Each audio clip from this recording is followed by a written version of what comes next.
यहाँ जो मैक्सिमम जो पॉलिसियाँ बन रही हैं, इस प्रकार की पॉलिसियाँ बन रही है जिससे कि मैक्सिमम जो अन्य राज्य जो हमारे हैं उनके अभ्यर्थियों को लाभ मिले, चाहे आप संविदा का मामला हो या फिर जो अन्य मामले हैं, चाहे आउटसोर्सिंग का मामला ले या फिर कॉन्ट्रैक्ट में आप चले जाए। जिस प्रकार से भी यहाँ नियुक्तियाँ हो रही हैं, अब देखिए जो नई नियोजन नीति बन के आ रही है, यहाँ भाषा के बैरियर को समाप्त किया जा रहा है। अब इसमें क्या है, जब भाषा और स्थानीयता का उसको अनुभव नहीं होगा, इसका मतलब स्पष्ट है कि पूरे भारत में खुली छूट है, कोई भी व्यक्ति कहाँ से आता है। तो ठीक उसी प्रकार अगर इस प्रकार की प्रक्रियाएं हो रही है नियुक्तियों में, मैंने जो कि न्याय संगत नहीं है, तो इसका हम लोग विरोध करते हैं। और आने वाले दिनों में अगर इस पर भी आंदोलन किया जाएगा तो हम लोग उस आंदोलन में उपस्थित रहेंगे और विरोध दर्ज कराएंगे।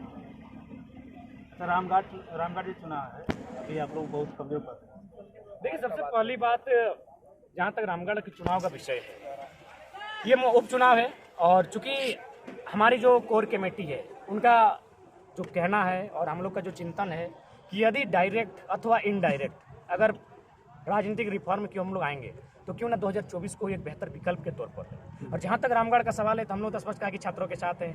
अब वो छात्र जानते हैं कि उन्हें कहाँ मत करना है और अपने इस जो मत है, जो लोकतंत्र का सबसे शक्तिशाली हथियार है, उसका प्रयोग करते हैं। किस तरह का विकल्प 2024 में देंगे? देखिए, हम लोग एक प्रयास करेंगे 2024 में बदलाव हो। 2024 में बदलाव 100% हो, 50% हो, ये हम लोग अनुमान कह सकते हैं लेकिन तय नहीं कर सकते। हम लोग एक प्रयास करेंगे। हम लोग जो होता है ना, जैसे कोई सचिन तेंदुलकर वर्ल्ड कप जीतने का उन्होंने प्रयास किया था लेकिन फाइनली 2011 में जीत पाए थे। तो ठीक उसी प्रकार हम लोग जनता के बीच जा रहे हैं और जनता को बारीकी से एक एक चीज़ों को तर्क से हम लोग बता रहे हैं कि जो इस राज्य के विधायिका में बैठे लोग हैं, 81 के 81 पक्ष और विपक्ष का सवाल ही नहीं है। 81 के 81 किस प्रकार गलत नीतियों का समर्थन कर रहे हैं, किस प्रकार 60-40 नियोजन नीति लेकर आ रहे हैं, किस प्रकार यहाँ 1985 की स्थानीय नीति को लेकर आ रहे हैं और इसका सीधा प्रभाव पड़ रहा है झारखंड के जनमानस के ऊपर। और ये हम नहीं कह रहे हैं। यदि इस राज्य में, इस राज्य के हितार्थ के लिए अगर पॉलिसी नहीं बनती है तो आने वाले कुछ वर्षों में यह राज्य अपने अस्तित्व से समाप्त हो जाएगा। उसका उदाहरण हम देंगे, चूंकि हम धनबाद जिला से आते हैं।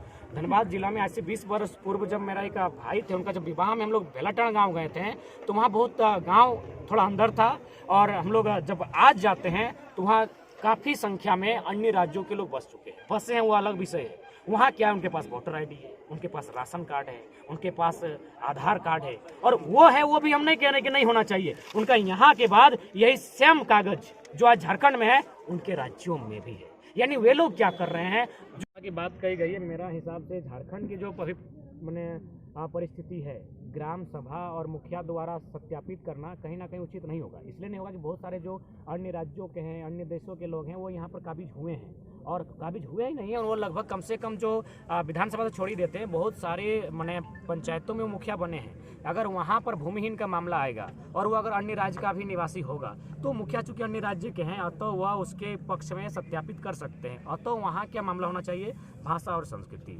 जो झारखंड की भाषा संस्कृति है, मान्यताएं हैं, उन पर लोग ढले हैं कि नहीं, उनके सर्वे का आधार वो होना चाहिए। दूसरा बात, और कुछ आंकड़े आप रख सकते हैं। जमीन का जो सेटलमेंट है अन्य जिलों में अलग अलग टाइम पे हुआ है, आप प्रत्येक जिला के लिए एक सर्वे करते हुए अलग टीम तैयार करते हुए अलग का क्राइटेरिया रख सकते हैं। दूसरी बात, आप एक कॉलम ये भी कर सकते हैं कि कोई व्यक्ति जो अन्य राज्य में है या फिर हमारे राज्य का है, उसका अन्य राज्यों में सरकारी नौकरी को छोड़कर किसी अन्य सरकारी दस्तावेज में नामांकित ना हो। सरकारी नौकरी चूंकि झारखंड के लोग भी उड़ीसा में करते हैं, कुछ लोग बिहार में करते हैं, तो सरकारी नौकरी के अलावा अगर किसी भी प्रकार के दस्तावेज में अगर झारखंड के किसी व्यक्ति का अन्य राज्यों में नामांकित है तो उसे निरस्त माना जाएगा।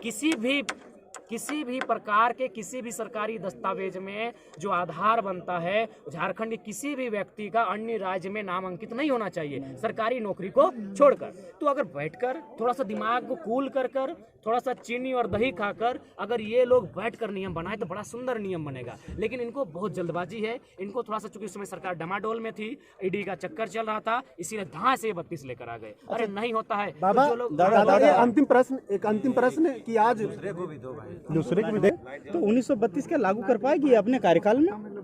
देखिए, जो वर्तमान सरकार है, पहला बात, इन्हें थोड़ा सा समय लेना होगा और इनकी अपनी जो मनोस्थिति उसे साफ करना होगा और इन्हें वास्तव में ये जताना होगा कि हाँ, ये लोगों के हित में कार्य करना चाहती है। देखिए, 1932 यदि, सबसे पहला बात, हम लोग भी इंसान भेद नहीं चाहते, किसी भी इंसान का हक का हनन ना हो, तो वहाँ क्या किया जाए जो 1932 की बात को करते हैं।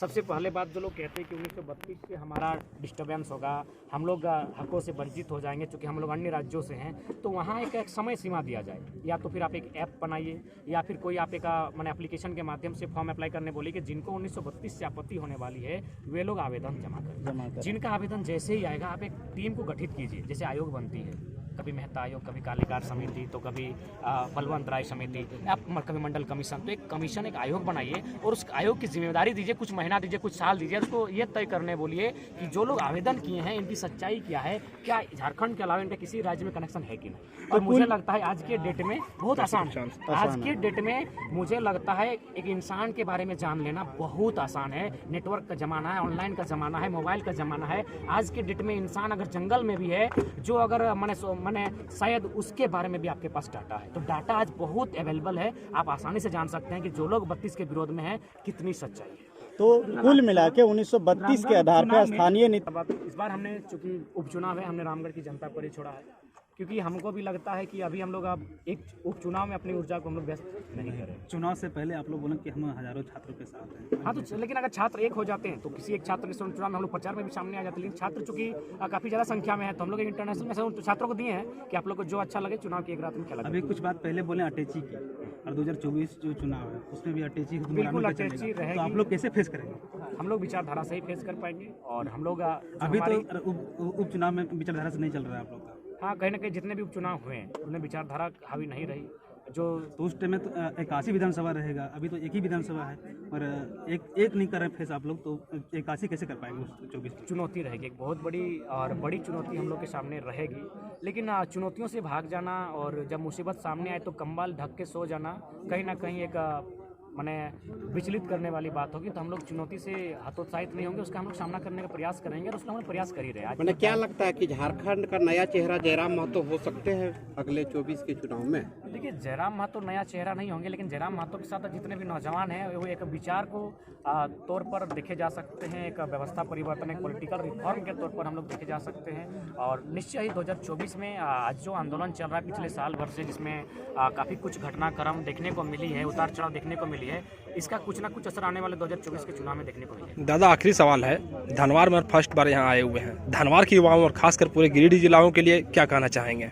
धनवार को यही कहना चाहेंगे, क्योंकि कहीं ना कहीं ये गिरिडीह जिला के अंतर्गत आता है, और मैंने तो स्पष्ट कहा कि गिरिडीह जिला जो हमारे झारखंड का एक बहुत ही सुंदर जिला है। और आंदोलन की अगर बात कही जाए तो पारसनाथ पहाड़ हमेशा आंदोलन का पर्याय रहा है, गिरिडीह जिला में ही आता है। तो गिरिडीह जिला के नौजवानों को यही संदेश देना चाहेंगे कि आंदोलन में इनकी भूमिका हो। हालांकि ये आंदोलन भले धनबाद बोकारो के कोयलांचल की माटी से इसका आगाज हुआ है, लेकिन गिरिडीह ने भी इसको बहुत समर्थन किया है, और ये धीरे धीरे स्टार्टिंग में डुमरी तक पहुंचा, पीरटान, बगोदर, सरिया, बिरली और आज राजधनवार तक आया है। ये देवरी, तीसरी, गांवा, गांडे तक जाने में भी देर नहीं लगेगा, क्योंकि जो होती है आइडियाज जो होते हैं उनको समय नहीं लगता है फलने फूलने में। आइडिया कहीं ना कहीं सकारात्मक है। दादा तो हम लोग कोई नया नीति नहीं मांगने जा रहे हैं। जो राज्य की सरकार है, जो कल से जो विधानसभा सत्र, जो बजट सत्र चालू हो रहा है, हम राज्य के तमाम जो 81 के 81 विधायक विशेषकर सत्ता पक्ष से निवेदन करना चाहेंगे कि ये राज्य आज 23 वर्ष लगभग होने वाले हैं, तो ये आइडेंटिटी को लेकर स्ट्रगल कर रहा है, एक नियोजन पॉलिसी नहीं बन पाई है, जिस कारण क्या है कि प्रत्येक साल हजारों छात्र, हजारों युवाओं का भविष्य बर्बाद हो रहा है। तो ऐसे में सबसे पहले इन्हें डोमिसाइल नीति और जो नियोजन नीति है इसी सत्र में बननी चाहिए। और जहाँ तक डोमिसाइल पॉलिसी की बात है, स्थान नीति की बात है, वो खतियान जमीन रिकॉर्ड के आधार पर ही बने, जिनके पूर्वजों के नाम पर यहाँ ज़मीनें हैं। और साथ ही एक कॉलम भाषा संस्कृति को जोड़ सकते हैं। दूसरी कॉलम में जो लोग ये बात कहते हैं कि भूमिहीन है, तो आप ये कह सकते हैं कि उनका इस राज्य के अलावा किसी सरकारी का नौकरी के अलावा कहीं पर मैंने किसी प्रकार का उनका कोई भी सरकारी दस्तावेज में नाम अंकित ना हो। नियोजन पॉलिसी है, उसी स्थान नीति को नियोजन पॉलिसी में लागू किया जाए, जो खतियान के आधार पर तय होगी। और नियोजन पॉलिसी में ये तय किया जाए कि जो झारखंड की नौकरियां होंगी, चाहे ए ग्रेड, बी ग्रेड की हो, या फिर 3rd और 4th ग्रेड की हो, सी डी ग्रेड की हो। सी और डी ग्रेड हो उसमें लगभग 90 से 85% रिजर्व किया जाए झारखंडियों के लिए, और जो ए और बी ग्रेड की हो उसमें कम से कम 75% हो। और साथ ही साथ जो प्रत्येक मैं तो कहना चाहूँगा कि प्रत्येक हो सके तो जिला स्तरीय भाषाओं को ऐड किया जाए। अगर जैसे कि पलामू में बराबर पलामू पर मंडल में लेकर विवाद आता है, तो सिर्फ पलामू मंडल के जो भी अभ्यर्थी हैं उनको आप देखें, अगर उनकी भाषाओं में अगर तालमेल नहीं बैठता है, तो आप वहाँ के लिए सिर्फ उसी ब्लॉक के जो अभ्यर्थी उसी प्रमंडल के जो अभ्यर्थी आवेदन करेंगे उसको आप हिंदी को तहरीज दे सकते हैं। बाकी जैसा जिला है उस जिला के आधार पर जो स्थानीय भाषा है, जो जनजातीय भाषा है, जो लोकल भाषा है, उनके आधार पर। और प्रयास ये भी किया जाए, चूँकि देखिए आखिर नौकरी कोई क्यों करता है, इसीलिए अपने परिवार के लिए। तो उसको एक ऐसे स्थान पर नियुक्त किया जाए जहाँ उसकी भाषा भाषी के लोग हैं, ताकि उससे क्या हो कि उसको भी समस्या ना हो, और जहाँ पर वो पदस्थापित हुआ है वहाँ भी। और देखिए लोकल भाषा को अगर हम लोग ऐड करते हैं, आज अगर एक बहुत ही इंपॉर्टेंट बात हम कहेंगे, आज अगर हमारी भाषाएं नष्ट हो रही हैं, आज अगर हमारी भाषाएं विलुप्त हो रही है, हम खुद की बात करते हैं, मैं अंग्रेजी से पीएचडी कर रहा हूँ, तो इसलिए नहीं कि मैं अंग्रेजी से पीएचडी कर लूँगा तो लोग हमारे लिए तालियां बजाएंगे या फिर लोग हमारा सम्मान करेंगे या फिर लोग हमें बैठने के लिए देंगे।